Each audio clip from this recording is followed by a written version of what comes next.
Hi అండి, ఎలా ఉన్నారు అందరూ? Welcome to Pradeep smart classes. M Laxmikanth Indian polity సిరీస్లో ఈరోజు మనం chapter 12 basic structure of the constitution అంటే రాజ్యాంగ మౌలిక నిర్మాణ సిద్ధాంతం అనే అత్యంత కీలకమైన అధ్యాయాన్ని విశ్లేషించబోతున్నాం. ఇది కేవలం ఒక అధ్యాయం కాదు, భారత ప్రజాస్వామ్యానికి మూల స్తంభాలైన పార్లమెంట్ మరియు సుప్రీంకోర్టుల మధ్య అధికార పరిధికి సంబంధించి జరిగిన ఒక సుదీర్ఘ రాజ్యాంగ పోరాటం యొక్క ఫలితం. పార్లమెంటుకు ఆర్టికల్ 368 కింద ఉన్న సవరణ అధికారం అపరిమితమా? ప్రాథమిక హక్కులను సవరించే అధికారం పార్లమెంటుకు ఉందా? ఈ ప్రశ్నలకు సమాధానంగా సుప్రీంకోర్టు బేసిక్ స్ట్రక్చర్ డాక్ట్రిన్ను ఎలా రూపొందించింది? పోటీ పరీక్షల దృష్టికోణంలో ప్రతి అంశాన్ని లోతుగా విశ్లేషణాత్మకంగా పరిశీలిద్దాం. మన విశ్లేషణకు కేంద్రబిందు ఈ ఒక్క ప్రశ్నే: పార్లమెంటుకు రాజ్యాంగాన్ని సవరించే అధికారం అపరిమితమైనదా? వారు రాజ్యాంగంలోని ఏ భాగాన్నైనా మనకు అత్యంత పవిత్రమైన ప్రాథమిక హక్కులతో సహా మార్చగలరా లేదా? ఈ ప్రశ్న చుట్టూనే గత 70 ఏళ్ల భారత రాజ్యాంగ చరిత్ర తిరుగుతోంది. ఈ ప్రశ్నే పార్లమెంట్ యొక్క సార్వభౌమాధికారానికి మరియు న్యాయ వ్యవస్థ యొక్క రాజ్యాంగ పరిరక్షణ బాధ్యతకు మధ్య ఒక తీవ్రమైన ఘర్షణకు దారితీసింది. ఆ ఘర్షణ యొక్క అంతిమ ఫలితమే ఈ బేసిక్ స్ట్రక్చర్ డాక్ట్రిన్. ఈ సంక్లిష్టమైన అంశాన్ని స్పష్టంగా అర్థం చేసుకోవడానికి మనం దాని పరిణామక్రమాన్ని దశలవారీగా పరిశీలిద్దాం. మొదట ఈ ఘర్షణకు మూల కారణమైన ఆర్టికల్ 368 మరియు ఆర్టికల్ 13 మధ్య ఉన్న వైరుధ్యాన్ని అర్థం చేసుకుందాం. ఆ తర్వాత ఈ రాజ్యాంగ పోరాటంలోని 4 ప్రధాన అంకాలను చారిత్రక క్రమంలో చూద్దాం. తొలి దశలో పార్లమెంట్ ఆధిక్యత, రెండవ దశలో న్యాయ వ్యవస్థ ప్రతిస్పందన, మూడవ దశలో చారిత్రాత్మక కేశవానంద భారతి తీర్పు మరియు 4వ దశలో ఆ సిద్ధాంతం యొక్క అనువర్తనం. చివరగా పరీక్షలకు అత్యంత ముఖ్యమైన మౌలిక నిర్మాణంలోని అంశాలను జాబితా రూపంలో సమీక్షిద్దాం. సరే, ఇక ఈ సిద్ధాంతం యొక్క మూలాల్లోకి వెళ్దాం. ఈ మొత్తం రాజ్యాంగ వివాదానికి కేంద్రబిందువు 2 ఆర్టికల్స్ మధ్య ఉన్న అన్వయ సమస్య. ఒకటి పార్లమెంటుకు సవరణ అధికారాన్నిస్తే, మరొకటి ప్రాథమిక హక్కులకు రక్షణ కవచంగా నిలుస్తుంది. అవే ఆర్టికల్ 368 మరియు ఆర్టికల్ 13. ఇక్కడే అసలు సమస్య మొదలైంది. ఒకవైపు ఆర్టికల్ 368 పార్లమెంటుకు రాజ్యాంగాన్ని సవరించే అధికారాన్ని ఇస్తుంది. మరోవైపు ఆర్టికల్ 13(2) చాలా స్పష్టంగా చెబుతోంది, ప్రభుత్వం ప్రాథమిక హక్కులను తొలగించే లేదా తగ్గించే ఏ చట్టాన్ని లా చెయ్యరాదు. ఒకవేళ చేస్తే ఆ చట్టం చెల్లదు. ఇక్కడే కీలకమైన రాజ్యాంగ ప్రశ్న ఉదయించింది. ఆర్టికల్ 368 కింద చేసే రాజ్యాంగ సవరణ, కాన్స్టిట్యూషనల్ అమెండ్మెంట్, ఆర్టికల్ 13(2) పరిధిలోని చట్టం లా అవుతుందా కాదా? ఒకవేళ సవరణ కూడా చట్టమే అయితే పార్లమెంటు ప్రాథమిక హక్కులను సవరించలేదు. ఒకవేళ అది చట్టం కాకపోతే పార్లమెంటుకు అధికారం ఉంటుంది. ఈ యొక్క ప్రశ్నపైనే దశాబ్దాల పాటు న్యాయ పోరాటం జరిగింది.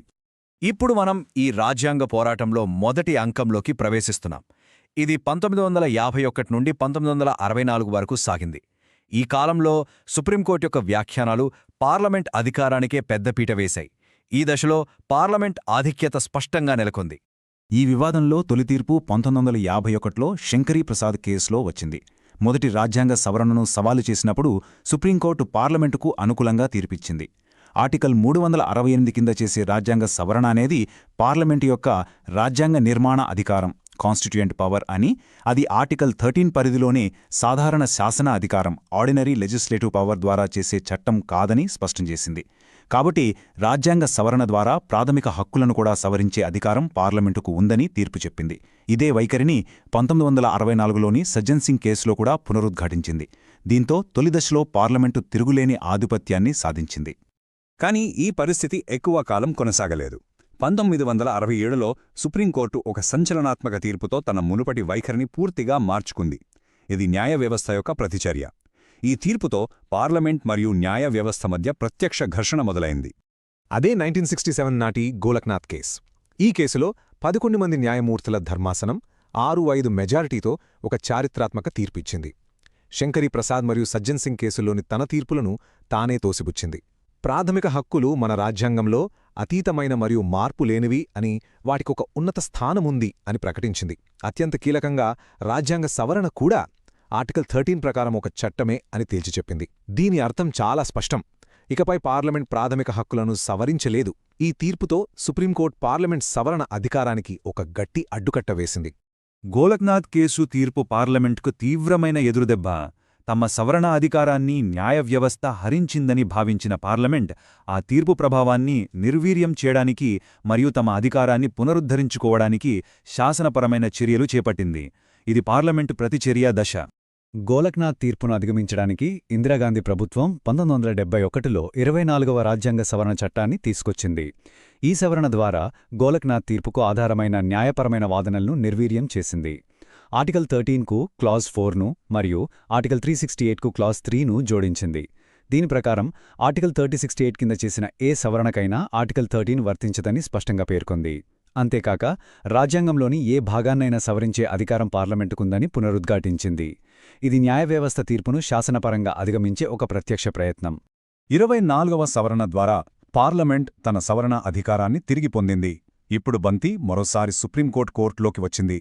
ఈ 24వ సవరణ యొక్క రాజ్యాంగబద్ధతను సవాల్ చేస్తూ దాఖలైన కేసే భారత రాజ్యాంగ చరిత్రలోనే అతిపెద్ద, అత్యంత ముఖ్యమైన మరియు చారిత్రాత్మక తీర్పుకు దారితీసింది. ఇది ఈ ఘర్షణలో పతాక ఘట్టం. ఆ కేసే Kesavananda Bharati versus state of Kerala 1973. దీనిని ఫండమెంటల్ రైట్స్ కేసును కూడా పిలుస్తారు. భారత రాజ్యాంగం యొక్క భవిష్యత్తును, దాని మౌలిక స్వభావాన్ని నిర్దేశించిన కేసిది. ఇప్పటివరకు సుప్రీంకోర్టు చరిత్రలో అతిపెద్ద ధర్మాసనం 13 మంది న్యాయమూర్తులతో కూడిన బెంచ్ ఈ కేసును విచారించి 7:6 అనే స్వల్ప మెజారిటీతో తీర్పును వెలువరించింది. ఈ తీర్పు ఒక అద్భుతమైన రాజ్యాంగ సమతుల్యతకు నిదర్శనం. దీనిని ఒక గ్రాండ్ కాంప్రమైజ్ అని చెప్పవచ్చు. కోర్టు ఒకవైపు పార్లమెంట్ అధికారాలను గుర్తిస్తూనే మరోవైపు దానికి ఒక లక్ష్మణరేఖ గీసింది. మొదటిగా గోలక్నాథ్ కేస్ తీర్పును రద్దు చేసింది. రెండవదిగా 24వ రాజ్యాంగ సవరణ చట్టబద్ధమైనని తీర్పు ఇచ్చింది. దీని అర్థం ప్రాథమిక హక్కులతో సహా రాజ్యాంగాన్ని సవరించే అధికారం పార్లమెంటుకు ఉందని అంగీకరించింది. ఇక్కడి వరకు పార్లమెంట్ విజయం సాధించినట్లే. కానీ ఇక్కడే సుప్రీంకోర్టు ఒక చారిత్రాత్మకమైన కానిని జోడించింది. అదే సరికొత్త సిద్ధాంతం, రాజ్యాంగ మౌలిక నిర్మాణ సిద్ధాంతం, బేసిక్ స్ట్రక్చర్ డాక్ట్రిన్. ఇంతకీ ఏమిటి బేసిక్ స్ట్రక్చర్ డాక్ట్రిన్? సుప్రీంకోర్టు ప్రకారం ఆర్టికల్ 368 కింద పార్లమెంటుకు ఉన్న రాజ్యాంగ సవరణ అధికారం అపరిమితమైనది కాదు. ఆ అధికారాన్ని ఉపయోగించి రాజ్యాంగం యొక్క మౌలిక నిర్మాణం, బేసిక్ స్ట్రక్చర్ లేదా మౌలిక లక్షణాలను, బేసిక్ ఫీచర్స్ను మార్చలేదు, నాశనం చేయలేదు. ఉదాహరణకు, మీరొక ఇంటిని మరమ్మత్తు చేయవచ్చు, గదులు మార్చవచ్చు, కొత్త రంగులు వేయవచ్చు. కానీ ఆ ఇంటి పునాదులను పెకిలించి ఆ ఇంటిని కూల్చే అధికారం మీకు లేదు. అదేవిధంగా పార్లమెంట్ రాజ్యాంగాన్ని సవరించగలదు, కానీ దాని పునాది లక్షణాలను, దాని ఆత్మను నాశనం చేయలేదు. ఈ తేదీని గుర్తుంచుకోవడం పరీక్షల దృష్ట్యా అత్యంత ముఖ్యం. ఏప్రిల్ 24, 1973 కేశవానంద భారతి తీర్పు వెలువడిన చారిత్రాత్మక రోజు. ఇదే కటాఫ్ తేదీగా సుప్రీంకోర్టు నిర్ధారించింది. ఈ తేదీ తర్వాత చేసిన రాజ్యాంగ సవరణలకు మాత్రమే ఈ మౌలిక నిర్మాణ సిద్ధాంతం వర్తిస్తుంది. మళ్ళీ చెప్తున్నాను, ఏప్రిల్ 24, 1973. కేశవానంద భారతి కేసులో మౌలిక నిర్మాణ సిద్ధాంతం పుట్టింది. కానీ దాని అసలైన శక్తి మరియు పరిధి తరువాతి కేసులలో దాని ఆచరణ ద్వారానే స్పష్టమైంది. సుప్రీంకోర్టు ఈ సిద్ధాంతాన్ని ఒక ఆయుధంగా ఉపయోగించి రాజ్యాంగ మౌలిక సూత్రాలను ఎలా కాపాడిందో ఇప్పుడు చూద్దాం. ఈ సిద్ధాంతం యొక్క మొట్టమొదటి ఆచరణాత్మక విజయం 1975 నాటి ఇందిరానెహ్రూ గాంధీ కేసులో కనిపించింది. ఈ కేసులో స్వేచ్ఛాయుత మరియు నిష్పక్షపాత ఎన్నికలు, ఫ్రీ అండ్ ఫెయిర్ ఎలక్షన్స్ మౌలిక నిర్మాణంలో భాగమని చెప్పి దానికి విరుద్ధమైన 39వ సవరణలోని ఒక నిబంధనను కొట్టివేసింది. ఆ తర్వాత 1980 నాటి మినర్వా మిల్స్ కేసు ఈ సిద్ధాంతాన్ని మరింత బలోపేతం చేసింది. ఈ కేసులో న్యాయ సమీక్ష, జ్యుడిషియల్ రివ్యూ మరియు పార్లమెంటు యొక్క పరిమిత సవరణ అధికారం, లిమిటెడ్ అమెండింగ్ పవర్ కూడా మౌలిక నిర్మాణంలో భాగమేనని సుప్రీంకోర్టు స్పష్టం చేసింది.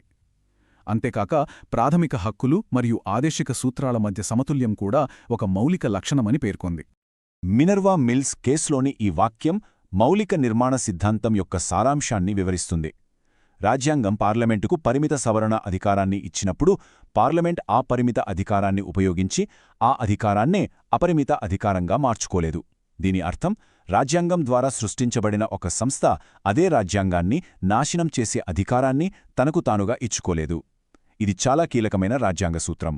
ఇక ఈ సిద్ధాంతం యొక్క కాలపరిమితికి సంబంధించి 1980 నాటి వామన్ రావు కేసు ఒక ముఖ్యమైన స్పష్టతనిచ్చింది. మౌలిక నిర్మాణ సిద్ధాంతమనేది కేశవానంద భారతీ తీర్పు తేదీ అయిన ఏప్రిల్ 24, 1973 తర్వాత చేసిన రాజ్యాంగ సవరణలకు మాత్రమే వర్తిస్తుందని సుప్రీంకోర్టు మరోసారి స్పష్టం చేసింది.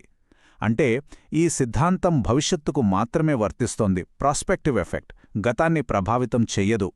మౌలిక నిర్మాణాన్ని కాపాడే బాధ్యత న్యాయ వ్యవస్థదే.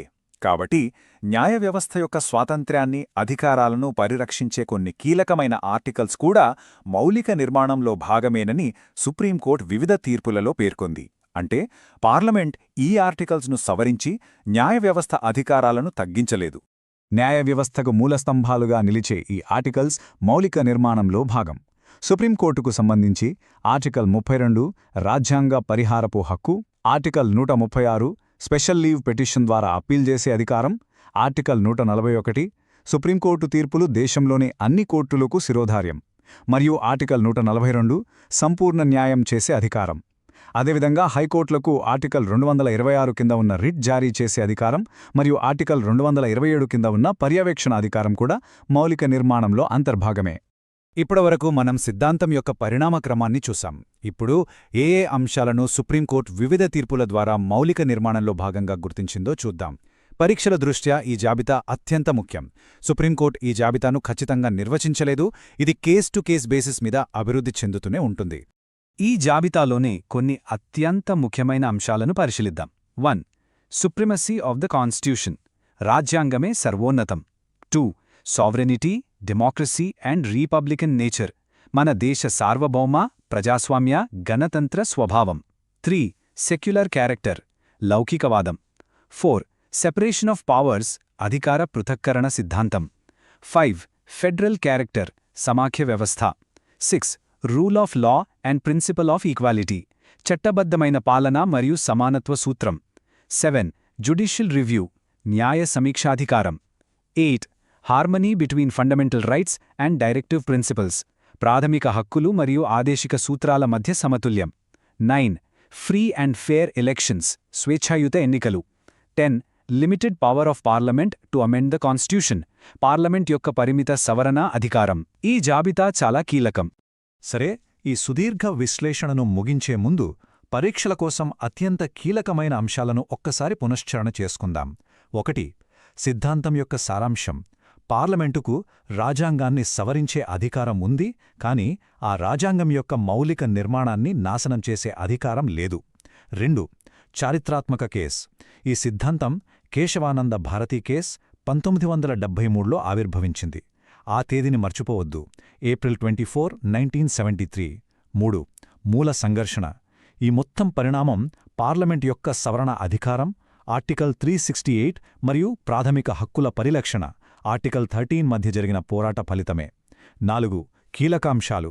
న్యాయ సమీక్ష, పరిమిత సవరణ అధికారం, లౌకికవాదం, సమాఖ్య వ్యవస్థ మరియు స్వేచ్ఛాయుత ఎన్నికలు అనేవి తరచుగా ఉదహరించబడిన మౌలిక లక్షణాలు. ఈ పాయింట్స్ గుర్తుంచుకుంటే ఈ చాప్టర్ నుండి వచ్చే ఏ ప్రశ్నకైనా మీరు సమర్థవంతంగా సమాధానం ఇవ్వగలరు. ఈ వీడియో మీకు ఉపయోగపడితే లైక్ చేయండి. ప్రదీప్ స్మార్ట్ క్లాసెస్ యూట్యూబ్ ఛానల్ను సబ్స్క్రైబ్ చేయండి. బెల్ ఐకాన్ నొక్కండి. ఈ వీడియోను మీ ఫ్రెండ్స్తో అండ్ ఫ్యామిలీ మెంబర్స్తో షేర్ చేయండి. ధన్యవాదాలు. Thank you.